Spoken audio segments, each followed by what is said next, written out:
మేషరాశి వారికి ఈ వారం చాలా అనుకూలంగా ఉంది. వృత్తి ఉద్యోగాల్లో మంచి పురోగతిని సాధిస్తారు. వ్యాపార నిమిత్తమై విదేశాలు వెళ్ళాలనుకునే వారికి అవకాశాలు కలిసి వస్తాయి.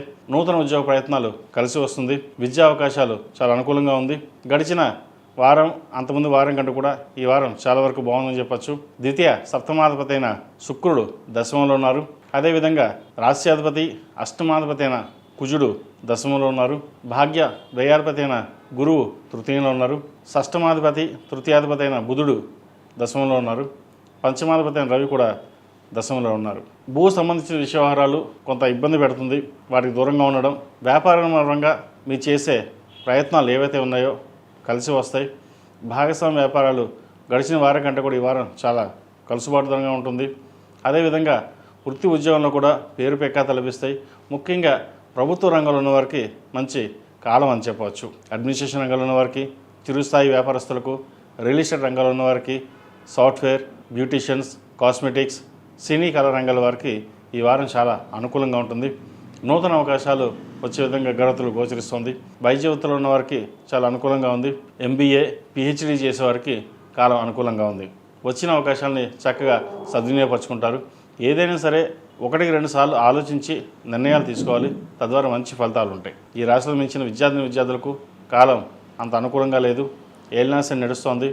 అదేవిధంగా విద్య మీద ఆసక్తి తగ్గడం, లేదంటే కొత్త కోర్సులకు వెళ్దామా, ఉన్న విద్యని మార్చుకుందామా అనే భావన కూడా ఉంటారు. ఇటువంటి పక్కన పెట్టి ప్రస్తుతం ఏదైతే ఉన్నారో దాన్నే కంటిన్యూ చేసుకుని ముందుకు వెళ్ళడం. అదేవిధంగా 10th క్లాస్ ఇంటర్మీడియట్ విద్యార్థులకు పరీక్షలు దగ్గర పడుతున్నాయి. ప్రతిరోజు ప్రతినిత్యం హనుమాన్ చాలీసా, దక్షిణామూర్తి స్తోత్రాన్ని చదవడం కానీ వినడం కానీ చేయండి. దక్షిణామూర్తి రూపం మెడలో వేసుకోవడం చెప్పదగిన సూచన. అదేవిధంగా విదేశాల్లో ఉన్నవారికి అవకాశాలు ఈ వారం బాగా కలిసి వస్తాయి. ఉద్యోగపరంగా కానివ్వండి, విద్యాపరంగా కానివ్వండి, వీసాకు సంబంధించిన విషయాల్లో ఏదైనా ఇబ్బందులు ఉంటే అవి సమస్యపోయే విధంగా గ్రహగతులు గోచరిస్తున్నాయి. ఈ రాశిలో జన్మించిన స్త్రీలకు వృత్తి ఉద్యోగాల పరంగా సానుకూలంగా ఉంటుంది. నూతన ఉద్యోగ ప్రయత్నాలు కలిసి వస్తుంది. ఏదైనా సరే ఒక నిర్ణయం తీసుకున్నాక వెనక్కి వెళ్ళకూడదు. అది మంచిదైనా చెడుదైనా సరే ముందుకు వెళ్ళడం అనేది చెప్పదగినది.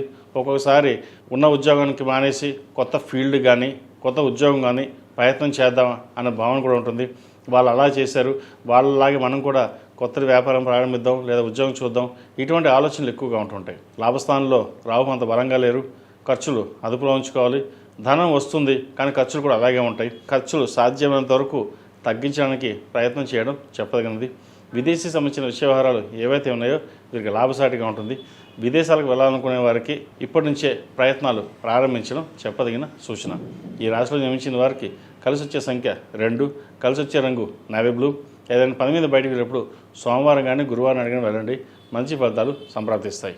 అదేవిధంగా ఈ రాశివారు ప్రతిరోజు ప్రతినిత్యం ఓం నమస్తే ఒత్తులతో నువ్వులు నూనె పోసి దీపారాధన చేయడం చెప్పదగిన సూచన. ఈ పూజస్టోర్.in పసుపు కుంకుమ నుంచి దేవతా విగ్రహాల దాకా అన్ని రకాల పూజలు, వ్రతాలు, గృహప్రవేశం, హోమాది శుభకార్యాలకు కావాల్సిన పూజా సామాగ్రి అంతా ఒక్కొక్క క్లిక్ తోనే మీ ఇంటి వద్దనే పొందండి. ఈ పూజస్టోర్.in